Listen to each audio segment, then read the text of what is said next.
Hello there, it's Josh here from racingtoprofit.co.uk. I hope you can hear me loud and clear. In this video, I'm going to look at York Ebor's meeting, but using HorseRaceBase to find a few festival angles if you so wish. So I suppose this is for those of you who may use the excellent HorseRaceBase, which I have been using now for a number of years, mainly to research trainer systems, angles, trends research, and some of the daily different daily tools as well, but also to research festival angles, which I like doing. I'm recording this on Tuesday, 16th of August, the day before York Ebor's meeting 2022 kicks off. We had some success with similar sorts of angles and approach to this at Goodwood, Glorious Goodwood, and at the Newmarket July meeting. Less can be more with such angles, and I'm going to dive in. So yeah, for those of you watching and listening, hopefully it might be useful to understand how I go approach researching some of these angles, and if you use HorseRaceBase or other system building or research software, you may find it interesting and it may give you some ideas. Of course, I don't have all the answers, but with any luck, I say something interesting. So, what's the first thing I do? Well, there's the research tab up here in the top right hand corner. I want to go onto the system builder here, so I'm just clicking through that. I can add years and different festivals as well, but actually if I just add festivals to start with, you've got all these different boxes here. I'm looking at the race data, this one in particular. You can see the festival tab here, so if I click that, it should bring up all the different festivals which as categorized as festivals within HorseRaceBase, and that HorseRaceBase's owner and founder Chris has devised and coded, so you can see all these different festivals that come up. And of course, the thinking behind festivals is that some trainers and some owners will have targeted such festivals. Possibly they'll have done well in certain races before. They will know what types of horses are required to win said races, and yeah, that idea that there will be some trainers who are creatures of habit and who target the same festival year after year and like having success at said festivals. So you can see all those in front of you, whether you're a jumps fan, flat fan, you name it. There's something for everyone to dive into there and throughout the season. That's what I'll be doing, and that's what I do as the year goes on. Try and find some angles for you to ponder and to either use systematically for kind of small stakes and a bit of fun, or to use as a way and as a starting point to further research and using your own subjective form analysis, profiling approach, or whatever approach you may take to analysing a horse race. But with that said, if I click on the York Ebor meeting here, click on go, you can obviously see all the different stats. We're now up to 28 races per year. The last couple of years used to be 25, 26, and so on. Now, of course, you can then either add a kind of time frame. Very much, there's no kind of hard or fast rule of thumb with this. With festival angles, I suppose I like to kind of, well, now I kind of do the last 8 festivals that were run. Just so that so there's a bit of data, I suppose, and you can see if there's a history for certain trainers. I suppose there's no particular reason why you couldn't look at the last 10 years. I sometimes used to look at the last 5, but that can be not misleading, but you want to deal with bigger numbers, and especially when you're dealing with bigger yards and yeah, trainers that have been around a while. Certainly now, I suppose my thinking with such trainer angles for festivals, I wouldn't look at less than 8 years, but like I said, that's up to you. Hopefully this gives you some ideas of which to use yourselves to research. So that's the kind of starting set of data. We've got the festivals. That's simply pulling up all the relevant stats for the York Ebor meeting since 2014, of which you can then dive into and use how you please. Now, the simple approach that I take, I suppose, I'm using this breakdown tool here, breakdown tab, I should say.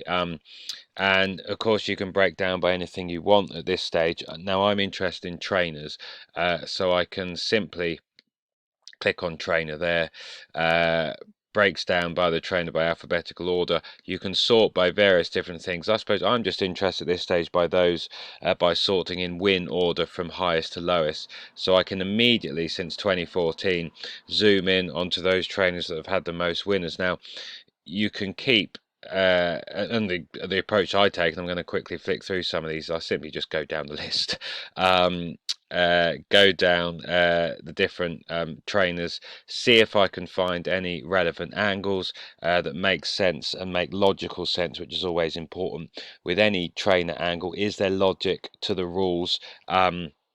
That helps try and avoid backfitting, which is obviously one of those things you can slip into where the rules don't make logical sense.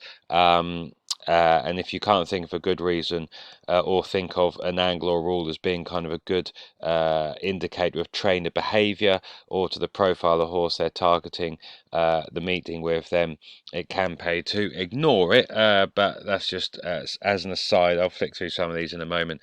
It might give you some ideas. Of course, you can flick all the way through down the list. Below this video, if you're watching on YouTube, as always, you can click the settings cog in the bottom right hand corner and speed me up, but also in the description you can find a link to the research post on my blog, which pulls together the kind of the handful of angles I've landed on. That includes Michael Dodds, who there isn't too much thinking to do with. His 8 from 34, 19 places suggests he very much targets this meeting with all runners. Rare to find a simple angle like that, but it would indicate that Michael Dodds, all of his runners during Ebor Festival week, are definitely worth a second glance, and maybe not to overthink them either. 28 races. That's a win percentage of 29% from his 34 runners across those 28 races, and so on and so forth. You can flick down. I have just stuck with those trainers which have had an average of one winner per year, so that's 8 or more. Again, that's just something. You could keep diving into some of these numbers. Of course, the number of winners gets smaller and smaller. Some of these trainers will have winners, but it's hard to land on the right ones. Fahy and Kevin Ryan, for example, throw a lot of darts, as you can see there. We're at this stage trying to home in on systematic angles, really, which might tick over and do well during the week, but you can obviously do this yourself. You've got HorseRaceBase. You can flick down, see some of the different trainer angles. You can also see, of course, some of those that have struggled. The purpose of these posts never really is to be too negative or to highlight negative angles or trends, because of course these trainers can sometimes then pop up with a big price winner, such as David Barron, Ed Dunlop, as you can see there. And these festivals are hard to win. These festival races are hard to win, and a trainer's fortunes, of course, can change in cycles from one year to the next, depending on the quality of horses they get to train, maybe a change in facilities, using different jockeys, and so forth. But if I click on John Gosden here and just go down the list, look at the angles, I suppose, or some of the thinking behind me. Now, you could say it's evident from recent years that he's just targeted this meeting. Generally, you might look at those stats from the last 3 festivals and actually go, I'm going to keep all of his runners on side, which is fair enough. John Gosden is a bigger yard. They tend to be well backed and well supported, yeah, it might be that you want to find or dig in other angles. Now you can kind of use this breakdown, and you can generally click through any factor you want. I suppose for my starting point, I have a handful of things I do first. I kind of go in order of these boxes, but the first thing I do look at is kind of race type and handicap, non-handicap, just to get a feel for whether it's a certain type of race that the trainer targets. So that's something you can do. Now you can see the non-handicaps, they'll be graded kind of group races, listed races. They tend to be very well backed. The bigger, this is the Betfair actual versus expected, so the bigger the number over 1, arguably the more value in the angle and the more chance of profiting from it longer term. Systematically, of course, the massive caveat with saying this is the fact that we are dealing with very small sample sizes here. The point of trainer angles, you're generally going to be dealing with smaller sample sizes, but you're trying to home in on a pattern of behavior that you maybe think will be repeated. of course, when you're looking at a trainer like John Gosden, you generally know that he has well-bred, high-quality, high-cost horses within his stable. We obviously know that he can train. That's a pretty good two-pronged foundation to hope that angles may be repeated moving forward. So that's always something to think about. Now you can see here, I mean, this is quite straightforward, really. It appears that he does best, certainly from a kind of profit perspective. Just focusing on his handicappers, Jonathan Thady Gosden. And you can see the stats.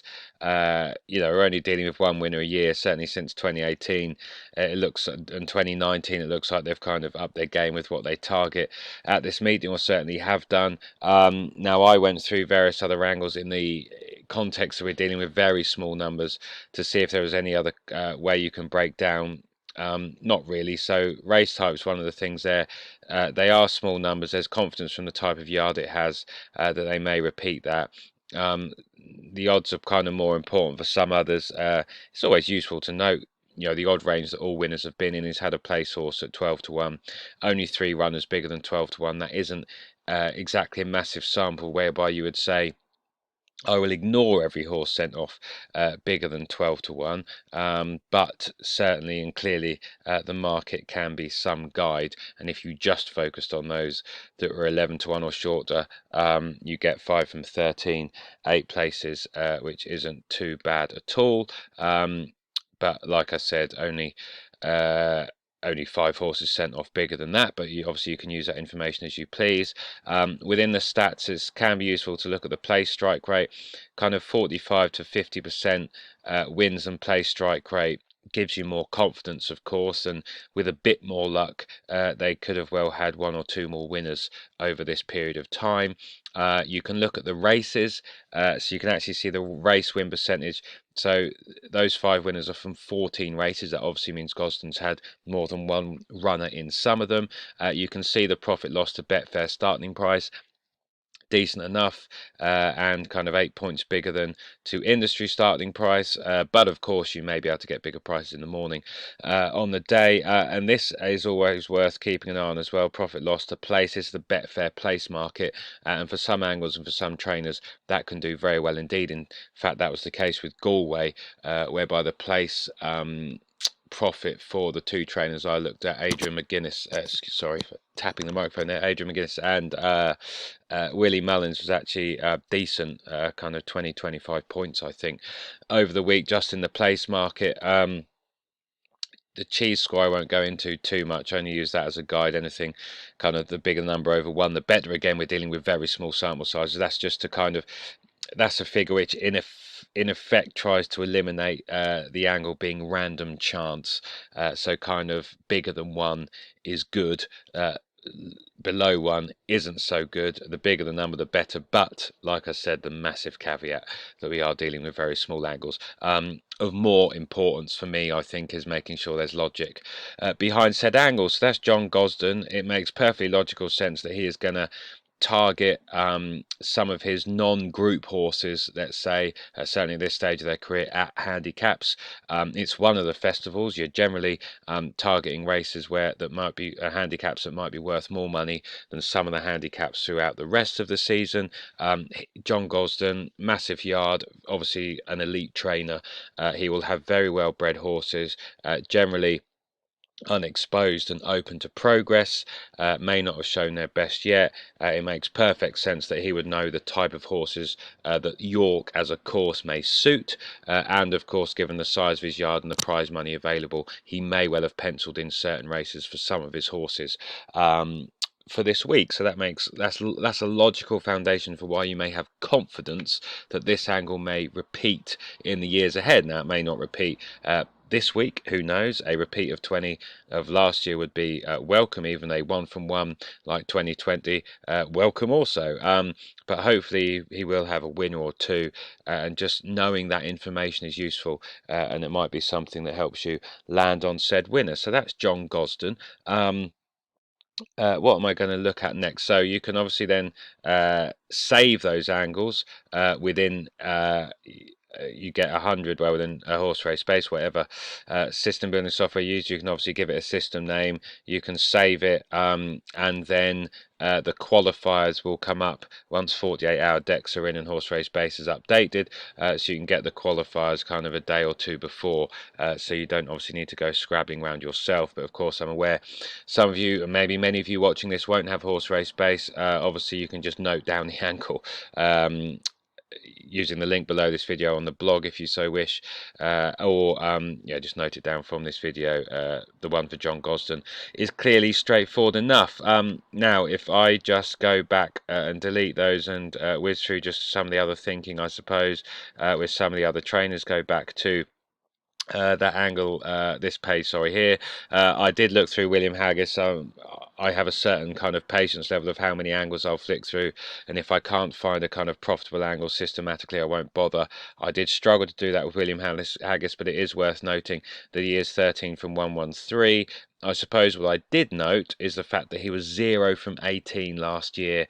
He was 1 from 22 in 2020, so a combined 1 from 40 in the last two York Ebor festivals made me a bit twitchy, I suppose. 2014-15, he did do better. He's only had one winner a year since, so that might be harder to land on his winners. Of course, he might bounce back to a repeat of 2014-15 this week. And yeah, he might leave some of those figures behind. Clearly, some of the place stats were decent enough. You could argue maybe he was just unlucky, and he will roar back to having more than one winner. It could be actually, might be a question of targeting those races using trends or whatever. To find out the races that he's targeted to most success. But yeah, I couldn't find an angle with him necessarily in those stats for the last couple of years. Put me off a bit trying to do so as well, so I'm going to ignore him for now. Of course, having said all that, William Haggis is probably going to bash in about 8 winners or something through the week. You've got Charlie Appleby, which again, Godolphin, maybe no shock. You can do different things. Obviously, you can look at race type. Like I said, that's one of the first things I look at. You can see there's a spread between non-handicaps, maidens, handicaps, had winners across the board. The other thing I can look at sometimes next, I do have just an eye on the market and just look at if there is a certain odds range that the yards winners where they've been had. Clearly there are some gambling yards or people linked to certain yards who have marked accounts, whatever else, and bookmakers take evasive action from. And of course, you've got the wisdom of the markets idea. We're dealing with a big festival. There are lots of people that have been studying these races, and they might be, because there's more bigger races, more betting, bigger turnover, there might be more professional money going into the pot, there might be more tipsters, etc. So you've got that wisdom of the crowd's ideas that come race time, and of course a bigger crowd betting on track. The wisdom of the crowd is that for some yards and some runners, maybe the market can be more significant. Again, you can see there those sent off bigger than 10 to 1 are 0 from 14, 0 places. They're the kind, again, we're dealing with small numbers, but since 2014 that may be significant. And again, you know, if using this as a weigh-in or some kind of guide, there's nothing wrong with then saying with Charlie Appleby's actually, you know, I'm going to pay particular attention on those that are sent off 10 to 1 or shorter, because those are the stats. You know, 11 from 29 plus 36 the bit to Betfair starting price. You don't even need to faff around, you know, betting in the morning, but obviously keeping your eye on some horses and the market. Actual versus expected 1.93, so performing 93% above kind of market expectations there. One being kind of what you would expect based on the odds. So anything bigger than 1 from a kind of actual versus expected is a good sign moving forward. Again, though, like I said, sound like a broken record. We're dealing with small numbers with trainer angles at festivals, as is always usually the case. But yeah, you can see there the record. It could be actually that if it's evident that a horse is well fancied, that if you're able to take the price in the morning, and if you have Betfair starting price, you know, clearly some of these might be well backed and you might actually do better taking a price in the morning. But again, that's personal preference, and of course depends on what bookmakers you have available and everything else. But you can see there, you know, since 2016, only 1 year where they haven't had 2 winners, which is pretty good going. Usually quite targeted, but you know, as the stable might get bigger and might get better horses, Appleby might target more runners at the meeting. We shall see. I can look at actually this will have updated. I could look at the qualifiers for Wednesday, and you can see the four there. What I should say is important with the Charlie Appleby, just as an example, if you do use HorseRaceBase, when you come to save the angle, just remove the odds. Because this will only fire out angles. I forget how HorseRaceBase do it. It might be on forecast odds in the Racing Post. That's the Racing Post data is what they use to underpin all this stuff. And that's cost quite a lot to license that data. I forget, but if you save your angle with the odds cap, you might miss the odd qualifier and miss the odd winner. So I always say best just delete the odds cap when saving an angle, and you will fire out. Of course, you'll get all qualifiers and all runners for Charlie Appleby, and then obviously you can use your own assessment to whether they're likely to go off at 10-1 or shorter. Of course, it's not always practical to track the odds through the day, but you know, that's a guide and there to use as you please. So that's just an example, I suppose, of using a trainer and the odds approach and some chat around that. Obviously, I could go into in depth about all these different things and various other bits and pieces. If I look at Andrew Balding, which I suppose is more fascinating as well, you could, like I said, look at race type as I tick through 21 minutes. You can see there that he's had winners across the board, really. So at this stage, I'm trying to think logical reasons. Can I exclude anywhere? Can I focus on one particular race type or not? Is there logic for doing so? And I can break down through different areas. That comes with experience and practice and time. Different patterns of behaviour or things you might want to look at. Is there a certain class, for example, that Andrew Balding does particularly well in? Not necessarily. Looking at the win percentage there and the place percentage. Is there a particular distance? Again, you can look there. Looking at places, I wouldn't necessarily discount 6 furlongs. He's had 9 runners, 3 of place. Again, we're dealing with small numbers. Plenty of winners on the spread from 7 furlongs all the way through to 2 miles and a bit, so not necessarily anything on distance there. You can look at horse age. That's one of the next things I might look at. Clearly, some trainers do well with younger horses or older horses. Some festivals it may be more beneficial to be younger, less exposed, older, etc. Just depends.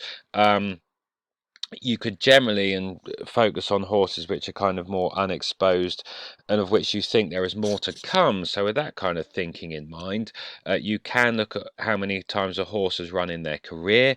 You can look at how many times they've run in handicaps and non-handicaps, how many times they've run this season for the jockey. You know, all these different angles and different factors that you could flick through, all these different data points you could flick through here in order to see if you can find a pattern or a particular profile of horse that a trainer does particularly well with or does particularly well with at a festival like this. Part of my research when I was doing this, I ended up clicking on the horses run in handicaps and non-handicaps. Now remember, I'm looking at just all of Andrew Balding's runners here, so this will be the number of times the horse has run. You can hover over the rule just to get an explanation as well. So hover over the bracket, the number of times his horse has ran in races with the same handicap status as the evaluated race. So this is going to be the number of times a horse has run in a handicap or non-handicap, depending on whether the race today is a handicap or non-handicap. Now this is the horse's runs, so you could focus on those with 0 to 2. Of course, he does have winners with more, but that's just an aside, and you might find that interesting enough it by itself.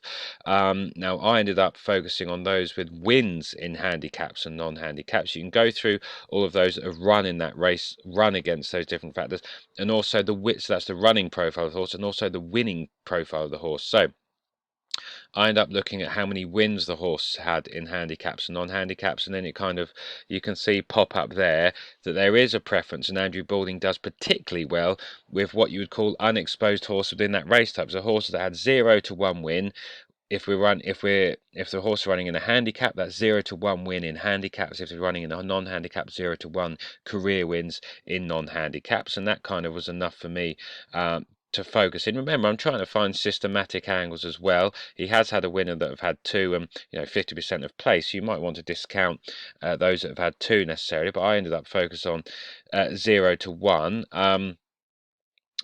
Still, some figures there. So that's just experience and flicking through that kind of thing.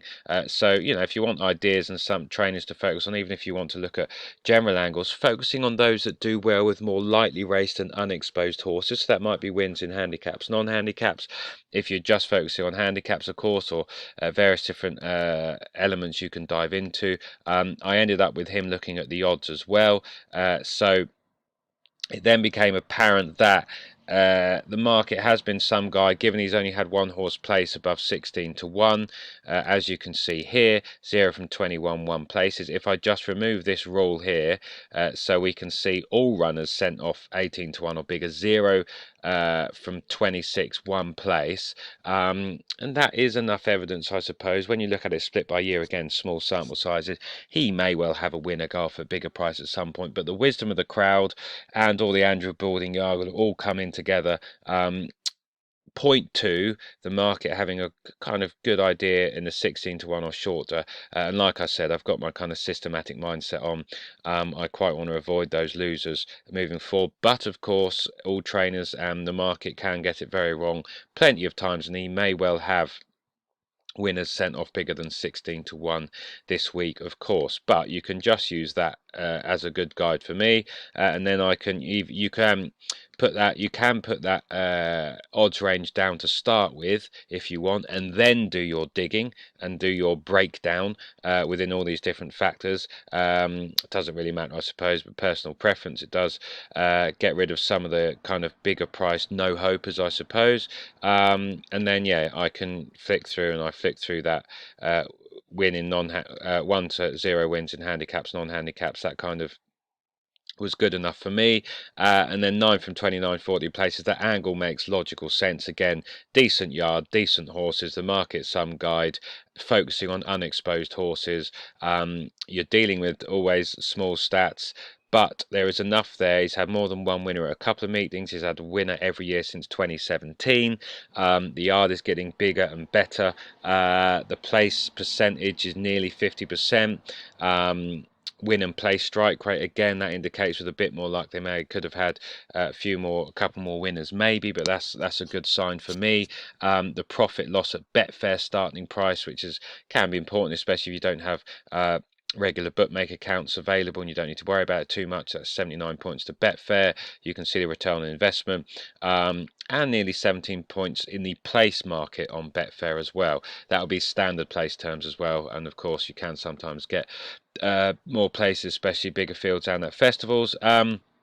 So that was a decent angle for me, and you can look at the qualifiers, you can see the spread, you can then look at who went close. So Jommy Drama went pretty close at 9 to 1. See how many seconds there are and thirds. That's a useful guide if you want to give you more confidence, and with a bit more luck maybe a few more winners. So that's a decent angle. You can also look at you can, like I said, you can see the qualifiers down there, see if there's any horses that have kind of had repeat wins, which won't be too often, especially at festivals, but that's something to look at for angles more regularly in trainer angles, to check that the angle isn't swayed by a multiple winning horse or two, which can be the case, and kind of dent confidence a bit that the angle may be repeated moving forwards.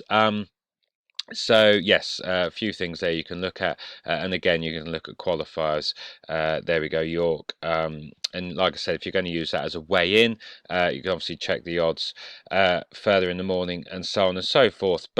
And the other thing I should say while thinking about this, top of my head as I flick through, is the fewer angles the better for me. I don't like long, complicated kind of 5 or 6 different angles that kind of stack on up each other, and it kind of gives you less confidence moving forwards. I think the more simple angle the better for me with trainer angles, or not simple in terms of the number of rules, not necessarily the rules you're applying, but the fewer angles the better for me.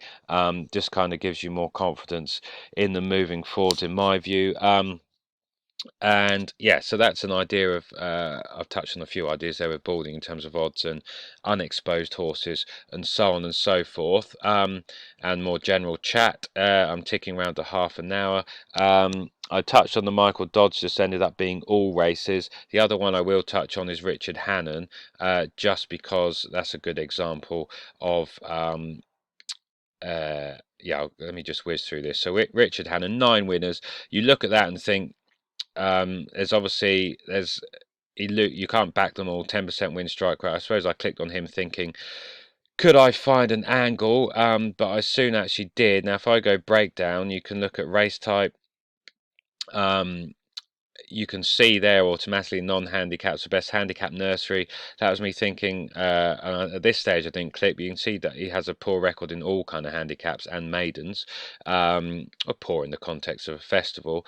I then looked at, you can look at age restrictions. So of course on the flat there are different race age restrictions. You've got 2-year-old only, horses open to 3-year-olds and older, 3-year-old only and 4-year-old and older. They're the main ones. You can get the occasional vets handicap now on the flat, even like 6-year-old and plus, but you can see that 2-year-olds is the place to focus. You can actually then break down by age, of course, as well, and you can see that all his winners at the York Ebor meeting since 2014 have been in 2-year-old races, and for me that is enough to go on to say, well, there's logic there. We know he's a prolific trainer of 2-year-olds. He likes to target 2-year-olds and get some obviously earlier in the season ready earlier, but that's certainly an age range that you could argue Hannon does particularly well with, and the evidence and the stats suggest that's certainly the case for this Ebor meeting.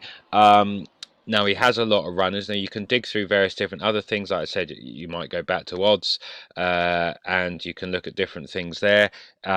Every winner has been sent off at 15 to 2 or shorter, 7.5 to 1. That might be enough for you. You just kind of focus on those 2-year-olds near the top of the market. No bad thing in doing that, given those stats. He hasn't had. He's had the odd place though at 9 to 1. He's had one place at 25 to 1. At this stage, I haven't excluded those at the moment. You can look down different things. Now, another angle I do look at is the trainers, runners in the race. That's particularly important for big yards and big festivals, and big fields, of course. Now, when Hannon has 3 or more, he is now 0 from 17 0 places. Now, there's different logic, different yards. We will never truly know, but you could argue that if a trainer is only targeting 1 or 2 horses at the race, it means they've targeted them, and they're not just throwing mud and doing, well, let's just throw 4 or 5 runners and hope some of it sticks. That might be the case when he runs 3 or 4, and it might be the case that he actually doesn't know who's best from his crop, or that he's not quite sure on ability and he's just trying to throw some and hope one of them might drop in, or they're doing it because some of the owners want a day out or an owners and trainers badge, who knows. Now, some trainers, when they do well and they have 3 or 4 or 5 runners in a race, that might be because they're desperate to win that race for a particular reason. It might be significant because of the race sponsor, an owner in the yard. It might be significant because of, yes, some history with the race or whatever. Like I said, you're always trying to think of logical angles, and logical reasons behind why something is happening and why a rule or why a certain profile of horse might be the place to focus on. But certainly there's logic for why Hannon might do well when he just targets 1 or 2 horse at the race. It shows that he might be more confident in the ability of the horse, and he doesn't need to. They don't need 4 or 5 runners because he thinks he's got 1 or 2 good uns of the 2-year-old crop, and that he's thought about it and placed it and maybe targeted the race as well. Of course, with Richard Hannon, you get the Unibet blog if you wanted to read it. So if you're using qualifiers or starting point and way in, you can read his thoughts, although some would strongly argue that listening to trainers is only useful to a certain degree. But yeah, you can see there, if we're starting to think about logical, systematic angles, and still 9 from 44, 16 place. I suppose I'm thinking of, can I get rid of losers and increase that win strike rate without getting rid of the winners in a logical way, and without kind of building up too many rules. But you've got that starting set of data there. You could then you can flick through various other different things. You're thinking about trainer behavior and what they may be doing, and a couple of things you can look and to think about that is distance move, which is here. So when obviously some trainers do better than others when they move a horse in distance, if it's up 1 or 2 furlongs or down in trip, to elicit more improvement from the horse, or they got something wrong last time and ran them over too short or too far down in trip, or they think they're going to improve for moving up in distance. So that's something you can click on, or you can look at class move. Does a trainer do particularly well when moving a horse in class or keeping them at the same class? And you can see here, when Hannon moves a horse up in class, doesn't do so well. That's within the angle that I'm researching. 1 to 2 runners in the race with his 2-year-olds. Only one from 26, 7 places. Uh, you know, moving a horse up in class, that means they're up against better horses, they're doing something different, and it would suggest Hannon isn't necessarily as sharp when he moves a 2-year-old up in class, sorry. And you could just focus on those running at the same class, so the horse is used to that level of competition, isn't taken out of his comfort zone necessarily, or her comfort zone, based on the gallop they may be going or the level of opposition, or indeed when he drops a horse in class into one of these 2-year-old races. That might be from a group race or something else, so they're facing lesser opposition. So running at the same class or just a drop in one, logical sense there, and you get those quite decent figures, really. 8 from 14, 9 places. You know, since 2016, he's had a winner every year, and you know, twice he's been 2 from 2, 2018, 19. You can look at the qualifiers down here. Because of the size of the yard, I think some of these are the sales races, aren't they, which he particularly has targeted. Maybe the market might clock on to those pretty soon, or maybe they already have, given, you know, some of these prices have got a bit shorter here. So I suppose that's something to keep an eye on. Much chatter about those races he's targeted, so it could be that the market edge is going, but still, it's still useful information to know, especially if you're going up against one of his that's fancied in the market. He did have a third from 9 to 1, but again, all these winners have been 15 to 2 or shorter, as you can see in front of you. But that's, again, a simple enough angle for me, which makes perfect sense. You have there's logic behind every rule there. There's logic behind why you might be confident it would repeat moving forwards, because Richard Hanna replenishes the 2-year-olds every season, of course, yearlings into 2-year-olds, and it's clear that he does target certain races or target certain 2-year-olds at this meeting, and there's no reason to think he won't continue to do so. And he's got the foundation that he does get some speedy 2-year-old types, and some ones of high quality that are clearly good enough to win these York races. And by now, you would like to think Hannon Jr. will know the type of 2-year-old needed to win a York race, so it should be even more significant when he sends one here and only 1 to 2 runners in the race. Again, we can see qualifiers, he's got silencer in the 520 on the opening day. So that angle's simple enough, again, to use as a weigh-in, as a starting point. You can see the place profit loss to Betfair place record there as well. So I'm ticking around the 40 minutes, which is always long enough for these angles. But for those of you who use HorseRaceBase or have an interest in system building or trainer research, hopefully I have said something that might spark an interest or spark an idea that you can go away and practice with. The last thing I will say, when you're looking at these festival angles or any angles in particular, I've showed you the breakdown tool, and just break down by whatever you want, using a starter set of data as we've had there, or a start if you focus on a particular trainer and then break down. You can look at their last race as well, so that might be interesting.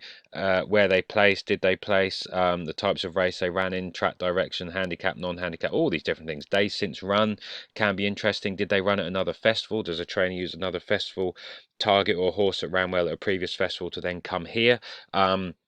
All those kind of different things.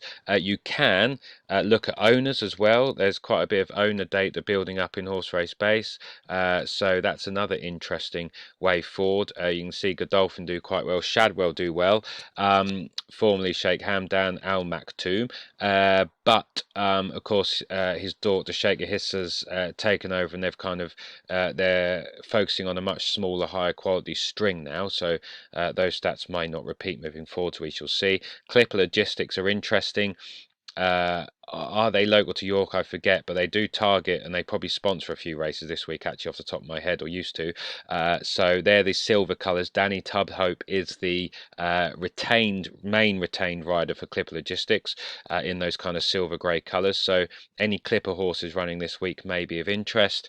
So yeah, you can kind of dig into owners as well, especially those owners which have dominant racing managers, because they of course may target the week and coordinate that across different trainers, especially if they've got a massive string. Of course, that's not the case with Godolphin. They've only got Appleby and Saibin Sawar over here. But again, that's something else you can do within Breakdown. The other thing is this dig function. That's what I wanted to touch on. So we've got the starter set of data here, the festival of the year. You can dig and you can compare kind of 2 or 3 different angles. So I just want to put a minimum of 1 qualifier. I want it organized in wins high to low. That you'll see what this does when I press kind of go in a minute. But you can organize what you're about to see in any different way you want using those drop down angles. But you can compare or look at 2 different factors. So you might look at trainer and distance, trainer and class, you name it. And of course, the main thing you can look at and use this dig function for is trainer and jockey. So I can just click trainer, I can just click jockey there with this dig tool, use the settings you want there, and then I can press proceed. And suddenly, in most winners down, you can get some different trainer jockey combo angles. And again, you can whiz down here. Of course, we're dealing with very small numbers. You need to think about some of the logic behind it. Of course, William Buick is #1 rider for Godolphin, so you'd expect him to do quite well given that Charlie Appleby does here. James Doyle is second rider, but he's 4 from 10 5 places, so don't necessarily be put off when James is booked on one of the Appleby horses either, because his stats are pretty good and he clearly rides York fairly well, especially when on a decent horse. The other one I did note down, if you have read the blog, or you might do it after watching this video in the link below, is Carl Burke and Danny Tudhope are 4 from 6 4 places. Like I said, Danny Tudhope is the retained rider for Clipper Logistics. All of those 4 winners have been when he's been riding for Clipper. They've had 1 win every year. It suggests it might be the same race they target. I'm not particularly sure. Oh no, not well, different times. So I'm not 100% sure there. But that's some research you may wish to do if you please. But you know, it's 3 winners there at double figure prices. So if Carl Burke and Danny Tubhope team up, and there you go, at the girl who won last year, Kathy Come Home at the meeting last year. Kathy Come Home there as well. So those 2 may be interesting, especially if they are Clipper horses. I'm yet to look at that myself. But yes, obviously very small numbers. But Carl Burke is in form, I believe. He clearly knows the time of day. And you're never going to get big numbers with trainer jockeys at festivals. But that might be an angle to keep an eye on as well. So again, you can use that dig function with such stats to have a play around and just see if you can find any angles. Check their like I said, think about whether they're logical. What I would say, just as a final example, I could talk forever, I suppose, about all these kind of things.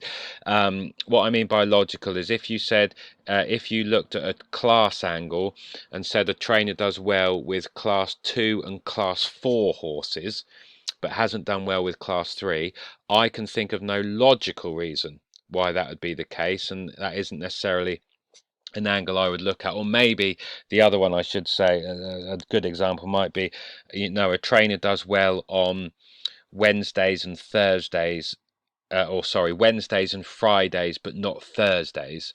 Again, off the top of my head, there's no logical reason I can think of why they wouldn't do well on a Thursday, but would do well on a Wednesday and a Friday.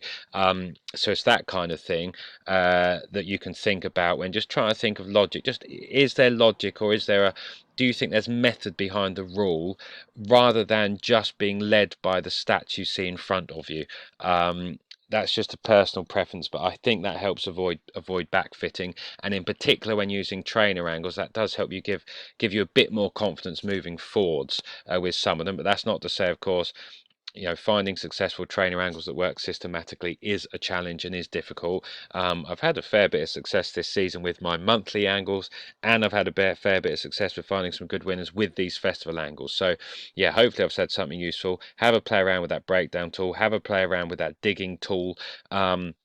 And yeah, you can compare kind of 2 or 3 different factors if you wish. Maybe using trainer as your anchor point, so you can click trainer. Maybe jockey, you can then look at, or not jockey, the small numbers, but trainer, you can look at distance, class combo, you name it, position in the weights, class move, age, trainer and age, for example. You know, you can click and compare all sorts of different angles. You can see there, most winners down, you know, Haggis, yeah, all, yeah, you can see those examples in front of you.